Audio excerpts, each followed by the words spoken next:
Hello and welcome! We're going to take a look at the PAX 2013 demo for the Banner Saga. This is the first time that we've shown actual gameplay, so everything happening here is happening in the game itself. This is a very early part of the game. There's still a bit of tutorializing in terms of combat. When you come in to combat, the first thing you want to do is arrange your characters in deployment. You can also click their portraits to see what their abilities do. So at any time you can tell what options you have available to you. Anybody who's played Factions should be familiar with it. The combat is straight out of Factions. We were able to make a lot of adjustments and fine-tuning in Factions, and it really benefits here in the single-player game.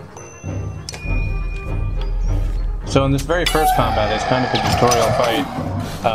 All we're showing off is, the relation between strength and armor. So at any time you have the option to attack strength or armor, you need to get their armor down first, and then you can go after the strength. At the end here, you could see he was going to do a special ability, and we killed him before he had the chance.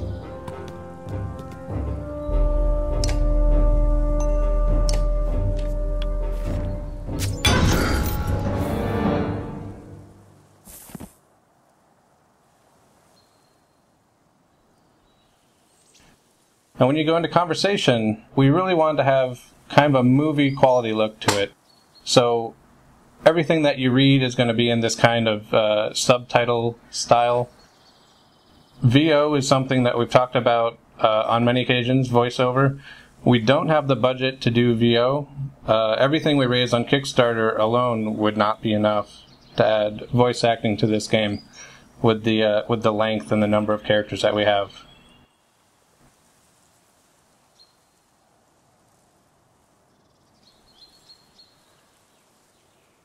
Now, in travel, what we're looking at here is we've come out of the combat, we had a conversation, we're going into travel, and this is like a really early look at travel as a whole throughout the Banner Saga. So this is world travel, in which it's a little abstracted, it's pulled out, and you're seeing very large distances. And you can see at the HUD on the top of the screen, as you travel, time is passing, and as a full day passes, it counts down.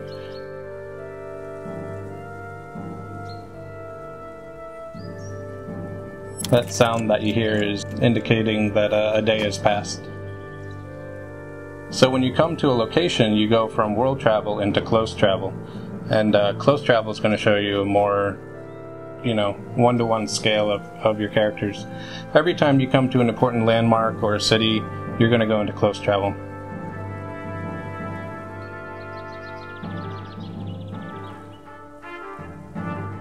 In this part of the story, they're talking about the enemy that we just faced is something that they haven't seen in a long time. Definitely not this far south. They're usually a more northern enemy. So they're speculating on why it might be here. The mystery of these dredge and why they're coming back is kind of a key component to the entire game.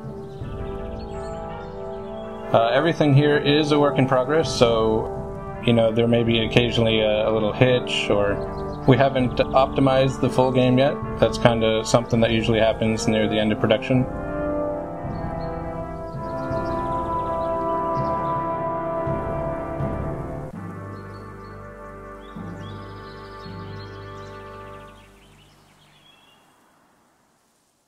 You can see here when there's narrative, we put in italics. There's lots of places we want to explain what's going on with the story.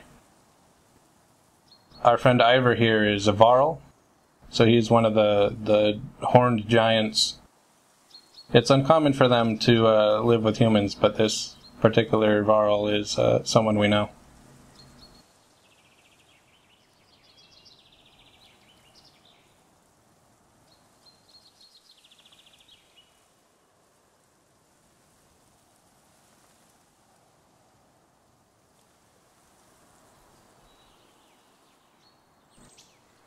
You can scroll through the text as fast as is comfortable for you. While you're playing it, you'll have complete control over when the text changes. So here's our first decision, our first major decision that we should all going to want to vote on. Decisions are real in this game. So every time we bring up a decision, what we want to do is give you something that will actually affect what is going on. This isn't a throwaway decision or something that has no effect on the story later. This is important. It's going to change what happens, and it could have a long-term impact every time you see something that gives you a choice. So take a look, see what you think, and let us know in the comments, what do you think we should do? Thanks.